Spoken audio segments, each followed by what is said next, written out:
All right, and welcome back for another episode of Carnivore Trades. Today is Tuesday, April 12th, 2022. If you've not done so already, please like, comment, subscribe, etc. If you like the content. If you're looking for swing trading alerts and analysis, come find me at carnivoretrades.com. Anyways, markets gapping up this morning on slightly better than expected CPI number. Wasn't enough to give us a gap and go, though. If we had gotten above this 50 moving average, or if we had gapped above yesterday's opening price or high, rather, I would say we probably would have had a gap and go. But, didn't quite get there and went up to that 100 and then we just faded off. CPI number was built in a little bit, but then, obviously it sold off throughout the day and we're kind of puking here into the afternoon session. A few things stand out, though.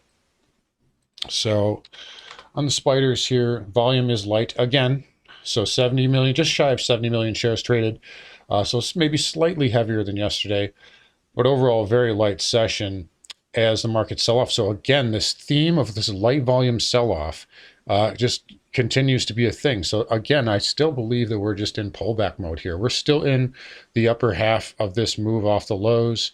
And we're through these four moving averages, but overall, this doesn't look like this doesn't look like distribution to me.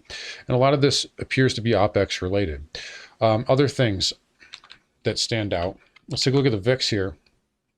So VIX the VIX is up 16 cents here, but let's look at the intraday. It just went positive within the last, 30, 45 minutes. So, despite all of that selling, we saw all, through pretty much, we turned negative around 1 o'clock, and the VIX just turned positive like less than an hour ago. So, that's another kind of red flag. It's also hitting on that 50-day moving average as well and pulled back pretty sharply. But another thing is the Russell 2000's green. So we got a green Russell 2000. We've got very light volume, and we've got a VIX that's barely positive with the market down 0.5%. Again, that does not signal distribution to me. And it really just kind of reinforces my belief this is OPEX games that are being played. And this today is very reminiscent of February 23rd to me. So if you're not familiar, that was right here. And the last couple of days before that, I came on here and said, if you'll recall, I said the market's trying to find a bottom. The institutions are trying to scoop up shares, but they don't have the liquidity. There wasn't enough liquidity. There wasn't enough sell volume for them to buy into. And then we got that gap down, and I said, the market probably needs to gap down in order to generate that liquidity. And that's exactly what happened. So I can see tomorrow possibly a gap down in the morning, and then probably a reversal and probably a close higher for the end of the week on OPEX. Typically when you have a sell-off to begin the week for OPEX, it usually results in a reversal to the upside. Likewise, if you have a gap up on Monday, Tuesday of the week of OPEX, it usually results in a fade by Wednesday, Thursday, Friday. Remember, we do have a shortened week this week, so it's going to be a little bit crowded going into tomorrow and Friday. And we have a Wednesday OPEX as well, and then a Friday OPEX. So we also have that to think about. Another thing that I was just pointing out to members is, so this is the May strike. This is just moving forward. So this isn't necessarily related to this week, but take a look at all the high open interest right here on the 400 put for May 20th. So there's a lot at 80,000, 81,000 at 420, 36,000 at 435. So there is a lot of open interest already in some of these puts, which tells me that there is a ton of incentive. And this is, again, it's so reminiscent of, the 23rd. It's even more reminiscent of, the middle of March, where there was, so many people buying puts at 400, 410, thinking the market was going to crash. And, really all we've done is just had a controlled pullback on light volume. This does, but if you turn on the news, you turn on CNBC, it's, we're going down. It's over with, sell all your stocks. So that just kind of makes my antenna go up a little bit when I see that. And really, I can't, and I know this looks kind of bad intraday. I know the way that they're fading it gives a very negative feel, but when you look at the internals, specifically, like I said, the Russell, the VIX, the volume, there's really nothing terrible out there saying that there's major distribution going on. Anyway, that's just my opinion and my take on it. Outside of that, if we do gap down, we got support right here at 435 on the spiders and at 432. This would be a master level here at 432. So that's a big level if we were to get down there. Nothing to say we do necessarily, but 435, 432 would be good levels. As for the triple Qs, it got down to that 338 handle that I gave to you yesterday. I said that needed to be tested. That did. If we were to push lower, about 331, 333, that's going to be a good area of support there on the triple Qs if we were to gap down further. On the diamond here, about 340, maybe 338. So kind of the same levels I gave on the Qs yesterday. That would be good areas. So you got these pivots in here. Right in that range, around 340 or so, will be good support for the diamond and for the Russell. Again, it's green, so if we gap down, who knows? Maybe we fill this gap. But I'll be very interested to see where the Russell opens tomorrow, if we were to gap down. But overall, obviously you have that gap fill, and right in this 195 area, that's where you reversed and started to go higher. So that should be support as well.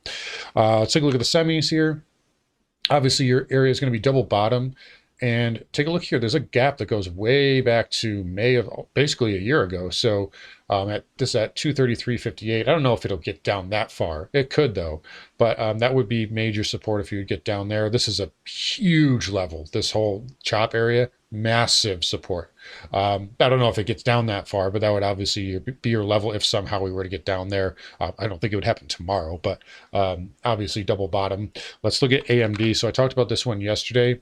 And we got down to that trend line, but not quite. Oh, we did get to that 100-week moving average. So we are into that 95. I was saying to a few people intraday that we probably need to get down to 95. So we did get down there. So that should, that is into some support now.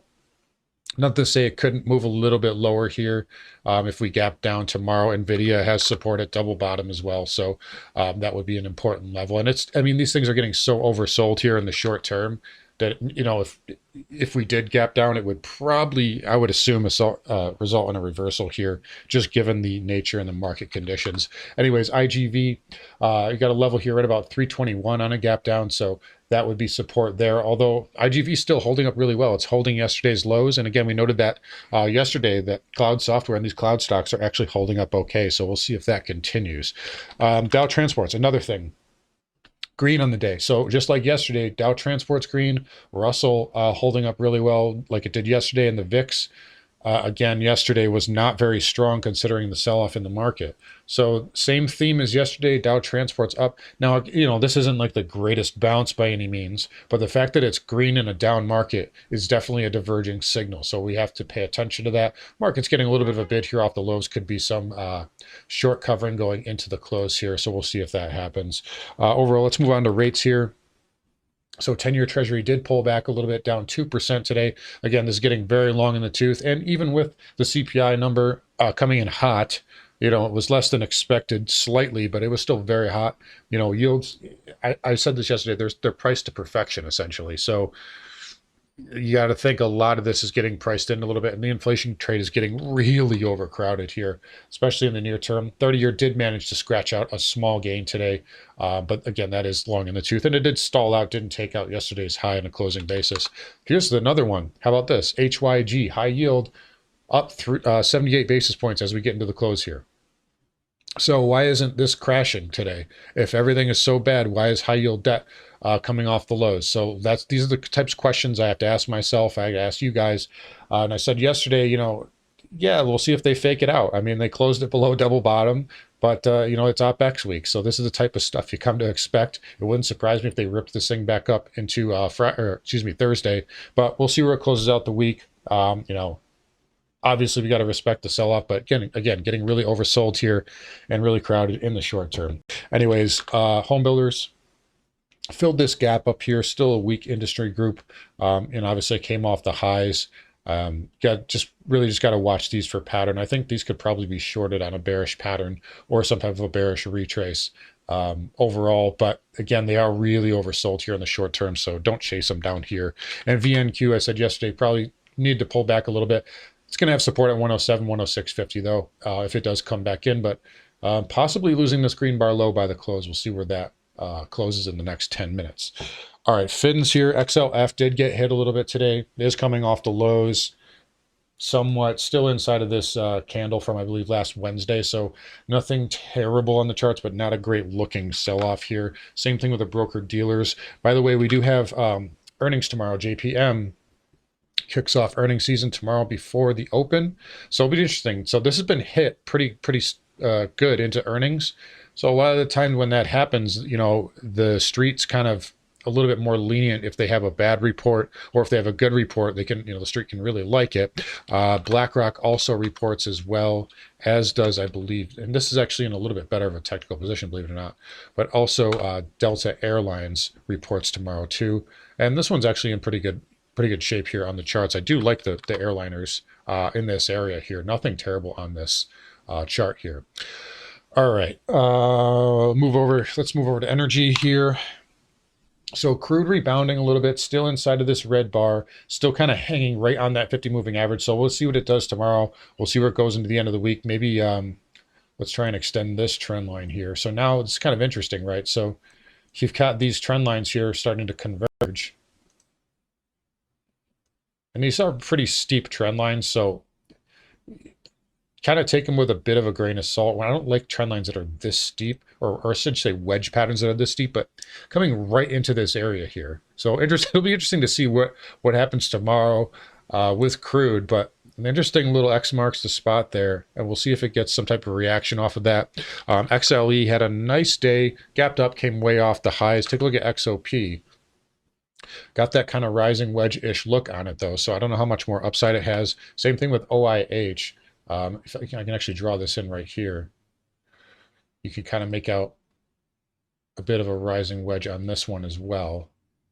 So just be careful with these names in the energy space. They're really overcrowded, and I've made that clear in the past, but they can hold up for a little bit longer. But again, crowded trades there's often some type of a run for the exit moment. So just be aware of that if you own these, trail your stop.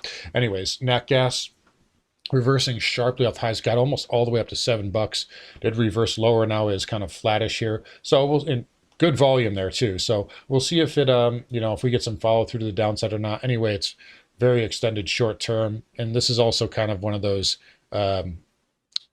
it's so crowded that when you get that run for the exit, it comes down very quickly. But it's holding up for now, and it hasn't had more than 2 red days in a row since really, let's see, middle of March or early March. So it is a strong asset right now.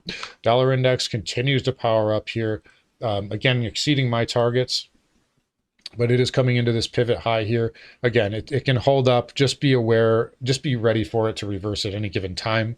But there's nothing to say it can't go higher in the meantime. So just keep that in mind. As far as gold is concerned, gold continued to move up a little bit today. Hasn't gotten above yesterday's candle, and you're still, this red bar here just under 2,000 is going to be heavy resistance.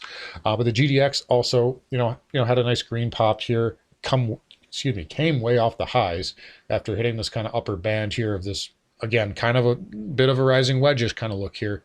So gold stocks and oil stocks kind of putting in this rising wedges kind of look here at the highs. I still think they can move up a little bit higher here, but just be careful with them at the moment. Silver did try to break out.